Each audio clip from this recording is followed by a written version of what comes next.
Apa sih hukuman bagi pengajar sesat? Gampang sekali. Dalam Matius pasal 24 ayat 4 sampai 5. Jelas sekali. Hukuman bagi pengajar sesat dan pengikut ajaran sesat 2 kali lipat. Ya. Bukan hanya ditenggelamkan ke dalam air, tapi juga dibenamkan. Artinya kan 2 kali lipat.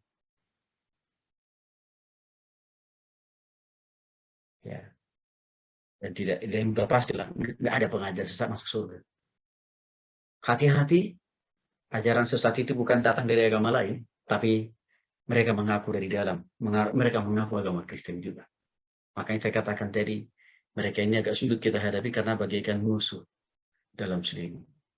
Itu ditata dalam 2 Petrus 2 ayat 1 sampai 3. Pasti ada hukuman dari Tuhan kau bagi pengajar sesat dan pengikut ajaran sesat. Kita sudah lihat tadi di dalam Wahyu pasal 22 yang sudah dibacakan tadi Bapak Ibu. Ada kok. Akan ada endingnya, akan ada akhirnya. Tuhan pasti akan menghukum mereka. Ya. Matius 18 ayat 6 sampai 7 hukuman bagi pengajar sesat. Jadi semakin banyak. Jadi sebenarnya mengajarkan firman Tuhan itu nggak boleh sembarangan. Karena konsekuensi pertanggungjawaban moral, rohani, Tuhan tuntut 2 kali lipat kepada kita pengajar daripada orang yang kita ajar. Maka untuk itu kita pengajar harus mendalami betul firman Tuhan. Memahami betul, menguasainya. Jangan seenaknya mengajarkan sesuatu, mengkhotbahkan sesuatu padahal yang dia tahu cuma 1 ayat. Ya, firman Tuhan itu kan bukan hanya 1 ayat. Firman Tuhan itu 66 kitab loh Bapak Ibu, bukan 1 ayat. Jadi nggak mungkin hanya 1 ayat langsung kita paham seluruh isi Alkitab.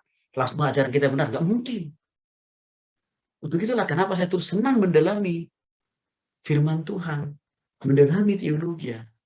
Pernah cuma saya katakan, Pak Tony apa gak capek ya? Gelarnya kebanyakan. Saya bilang enggak. Saya semakin mendalami firman Tuhan, saya rasanya makin haus dan makin banyak yang saya tidak tahu. Motivasi saya bukan untuk nambahin gelar, bukan.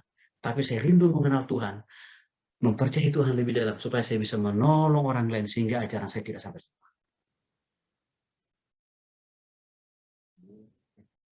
Yakobus 3:1, semua harus kita pertanggungjawabkan.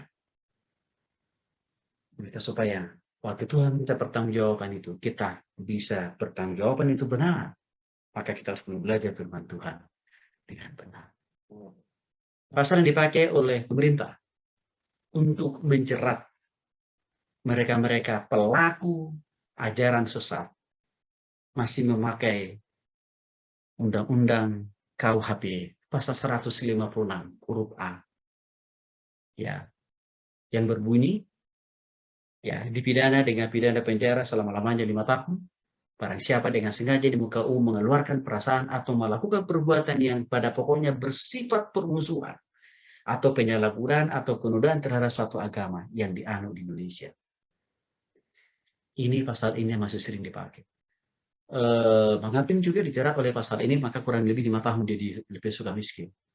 Nah, saya agak bingung juga sebenarnya. Mungkin kalau saudara kita Muhammad Kece, ya kelihatannya tidak hanya pakai pasal ini, tapi ada juga pasal yang lain. Makanya hukumannya kan 10 tahun tuh. Nah, jadi kadang-kadang saya katakan tadi, ya nggak proporsional juga sih, ya hukum di negara kita ini. Baik, Bapak Ibu yang dikasihi oleh Tuhan Yesus Kristus, saya kira itu yang bisa saya coba sering kepada kita pada di sesi yang